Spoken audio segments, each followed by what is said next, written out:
Утре ќе се знае дали Алијанса за албанците останува во владата или ќе замине во опозиција. На долго очекуваната средба меѓу премиерот и министерот Таравари ќе бидат отворени клучните прашања од кои зависи обстојувањето на сегашната владина коалиција во овој состав. На таа средба јасно сакам да слушнам став кој што и медиумите ќе го слушнат ставот, дали е точно дека има договор помеѓу партијата на господинот Арбен Таравари и Демократската унија за интеграција, дека во најмалку 5 или 6 општини, да не ги шпекулираме имињата, каде што тој ќе извади кандидати, Демократската унија за интеграција нема да извади своји кандидати за градоначалници, што прво значи себе понижување како политичка партија, а второ дека Тивко ќе го поддржува. Тоа е за мене неприфатливо како претседател на владата. ВМРО-ДПМН е зад утре ќе имаат седница на извршниот комитет на партијата на која ќе почнат да ја формираат структурата на републичкиот изборен штаб. Анкетите и селекцијата траат, а Мицкоски планира до крајот на јуни да ги посети и сите општински комитети. Очекува до крајот на мај да бидат познати 90% од имињата на кандидатите за градоначалници, пошто ќе излезе со предлозите пред извршниот и централниот комитет.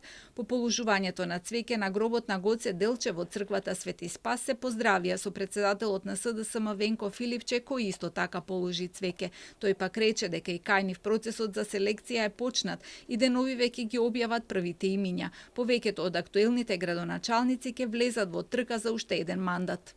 Во процесот кој што го водиме се обидуваме да ги промовираме најдобрите кандидати од сите општини, таму каде што луѓето од нивната средина даваат најголема поддршка за кандидатите, луѓе кои што можат да ги испорачаат на програмите и вредносно и политички, и луѓе кои што имаат кредибилитет тоа да го прават.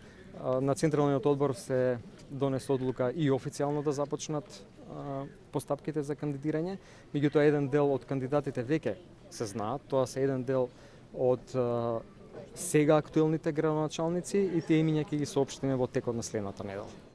Филипче ја чека разврската на случувањата во владеачката коалиција, пошто ќе се знае дали ќе соработува и со Таравари. И двајцата ја осудија воинствената реторика на Али Ахмети, кој деновиве повторно се заканува дека ДУИ ќе ја дестабилизираат државата ако екс-министерот Крешник Бектеши биде осуден за пожарот во Кочани или пак Уставниот суд расправа за законот за јазиците.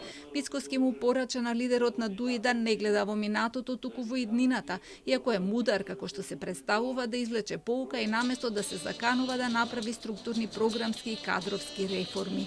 Филипче пак рече дека правото на протест е уставно загарантирано право, но воопшто не смета дека треба да биде злоупотребено во политички цели.